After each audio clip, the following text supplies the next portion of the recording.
की पुत्री एवं महाराणा उदय सिंह की महारानी जयवंत कंवर की कोख से विक्रम संवत 1597 में अर्थात 9 मई 1540 को चित्तौड़गढ़ हुआ।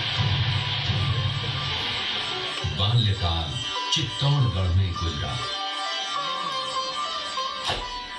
सन 1567 में अकबर ने जब चित्तौड़गढ़ पर आक्रमण किया तो मेवाड़ के प्रमुख सरदारों और सेना नायकों के आग्रह पर महाराणा उदय सिंह ने चित्तौड़गढ़ छोड़ दिया।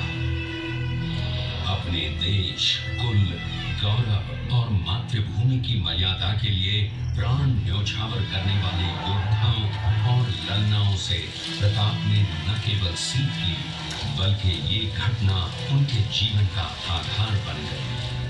फरवरी 1572 को महाराणा उदय सिंह का देहांत हुआ। प्रताप की ज्येष्ठता और योग्यता को ध्यान में रखते हुए सरदारों ने उनको राजगद्दी पर आसीन किया। होली के दिन उनका गोगुंदा में राज तिलक हुआ। उस समय तक लगभग सभी राजाओं ने अकबर की अधीनता स्वीकार कर ली थी। एकमात्र महाराणा प्रताप ने अपना मस्तक अकबर के आगे नहीं झुकाया। प्रताप मुगलों से लोहा लेने की तैयारी में जी जान से जुट गए। 18 जून 1576 की सुबह हल्दी घाटी और खमनोर के मध्य एक मैदान में ऐतिहासिक युद्ध हुआ। महाराणा प्रताप की सेना गोगुंदा से हल्दी घाटी पहुंची, जबकि सेनापति मानसिंह के नेतृत्व में मुगल सेना ने हल्दी घाटी के ठीक नीचे मैदान में अपना मोर्चा जमाया। मुगल सेना के हरावल दस्ते द्वारा घाटी में घुसपैठ करने के प्रयास की प्रतिक्रिया स्वरूप महाराणा प्रताप की सेना मुगलों पर टूट पड़ी। प्रताप के हरावल सैन्य दलों का नेतृत्व पठान हाकिम खासूर कर रहे थे।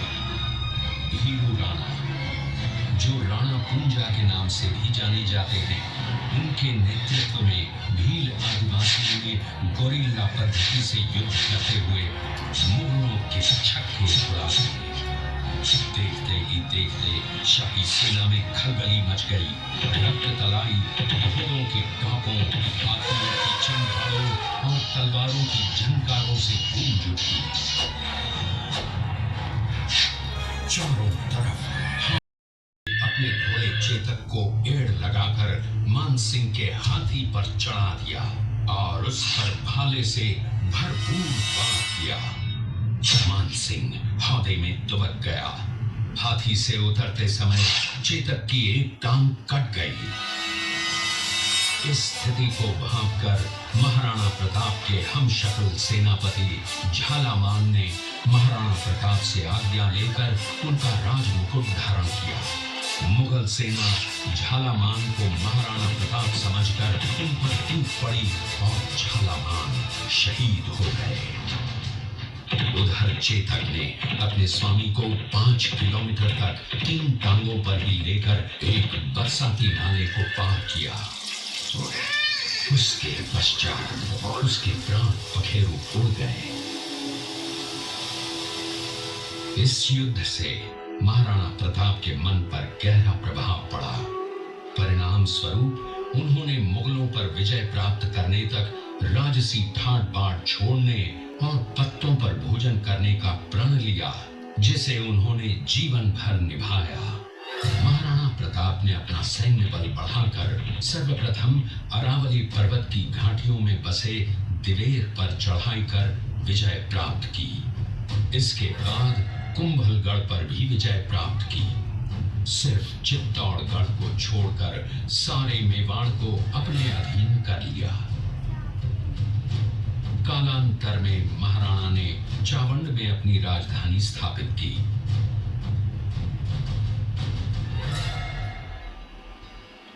19 जनवरी 1597 को राणा प्रताप ने मात्र 57 वर्ष की आयु में इस संसार से प्रयाण किया।